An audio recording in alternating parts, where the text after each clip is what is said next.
In this video, I wanted to go over why it's better to pass a variable using a pointer than it is to pass one by reference, specifically for output parameters in C++. This is actually preferred in the Google C++ style guide and how it can help you write readable and maintainable code because you understand the intent behind the code story better with this approach. Let's look at this code right here. We've got int a equals 1, b equals 1, c equals 1. We're just going to print some text here saying this is version 1, and we're going to print out these variables a, b, c. So this function is very simple. It just prints out a, b, c in a new line. The meat of this code is right here. Double variables and add. So what does this function do? Well, if we look at this closer, we'll notice that it takes in variables a, b, and c. Then it multiplies them by 2 and adds the result and returns them. So what do we expect when a equals 1, b equals 1, and c equals 1? Well, we expect that the result to be 6. So we're going to print that result, and of course at the end we're going to print variables a, b, and c. So I'm going to make this file, and then I'm going to run main. As expected, we're going to see version 1 printed out. Variables a, b, and c are equal to 1. The result is equal to 6, and of course after running the function a, b, and c are still equal to 1. So now let's take a look at the second example. This is where things start to get interesting.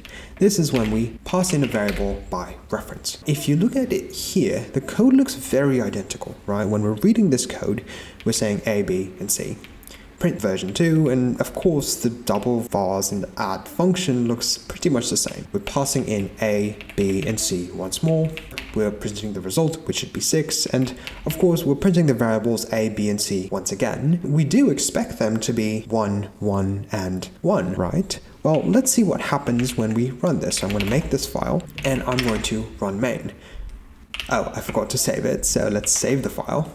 Let's make it. And now let's run main. Now you'll see something interesting. In version 2, initially a, b, and c are still equal to 1. The result is still equal to 6. But this time around, the variable c has been turned to 2. How did that happen? Well, that's because we're passing in c by reference. You'll see it here. This one simple line, this ampersand, which we don't really notice, we don't really pay attention to it at all, changes what is happening to c. Because this time we're passing in c as reference, we're multiplying it by 2, and we're setting it inside of this function, and we're essentially causing this c variable to become an output parameter because it comes in as an input, but we're changing the underlying value in c. And so even when the function returns out here, a, b, and c, when it returns, the c value is changed. And this is the core issue with passing in things by reference, right? We are doing it,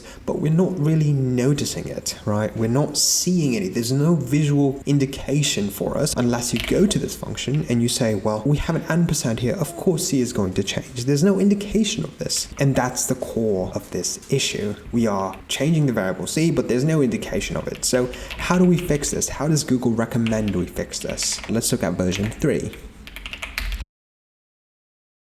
So in version 3, looking at this code, something stands out, and hopefully you can read it here, which is that in this part of the code, we're adding the ampersand here because we have to take in a pointer, right? The pointer to c. And this is what the style guide specifies. If you're taking an input and this input is going to change the output, so this input c is actually going to get changed internally and is going to be reflected in the output, then we want to pass it in as a pointer, not as a reference. And this actually makes the code look worse. It's more code for us. The code looks worse, it's harder to write, and that's a good thing because it tells the engineer that's reading the code, hold on, something's going on, right? Something's going on, something is changing, and that is what we actually want to specify, because it's important to do that because code needs to tell a story. So here we're saying a equals a times 2, b equals b times 2, and this time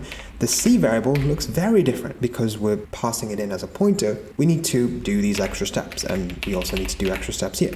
So if a person were to say, just read this code, they could easily surmise we're passing in the address of C here, so maybe there's some indication that something's changing, right? It's kind of like a signal to the person reading the code, and that's always going to be very important. And so that's what I want to talk about here, which is what is the better approach. Obviously, if we look at version 2, this code looks a lot simpler. It looks easier to read. Less code is better, right? Actually, no, that's not correct. Less code is not better. As one of my mentors said, a code needs to tell a story. If the story is not clear, then we're actually going to essentially shoot ourselves in the foot because we're going to do something that we don't intend. The story with this code is, I'm not really doing anything, don't worry about it, I'm going to handle it for you. But the story here is, oh my god, look at this code, this looks ugly, maybe something needs to change. Do we actually want to change the variable C here? Do we want to in fact return this result as a struct that returns a result and a new value for C which we can set to C? The intent is being clarified to the person reading the code. And so first of all, let me just run this code, right, and prove that it works as expected. And this time around, yeah, of course C is being set to 2. But this time, the code tells the correct story because we're seeing that we're passing in an address to C, not just C, and doing stuff under the hood. And so the final point I want to touch on has to do with AI vibe coding and code reviewing, because honestly, I think that as AI gets better, AI is going to write a lot of code, there's no denying that. But as AI gets better, what we're going to need to focus on is writing maintainable, readable code that a person can come in and say, hold on, there's something subtle going on here, it needs to be refactored, right? Like that's clearly visible if you go to this function, but it's not visible if we go here. We need to start rating these vibes. We are going to start becoming vibe raters, and for that we're going to want to make sure that the code is telling a proper story and not hiding a story behind some magic. And yeah, that's about it for this video. Hopefully you guys enjoyed this little coding rant about how star guides are actually important and how it's going to be more important as we do more vibe coding. But anyway, that's all I want to talk about today. If you have any more ideas for what I could talk about next, please leave them in the comments below, or if you have any questions, feel free to leave them as well. Thanks for watching, and I'll catch you guys next time.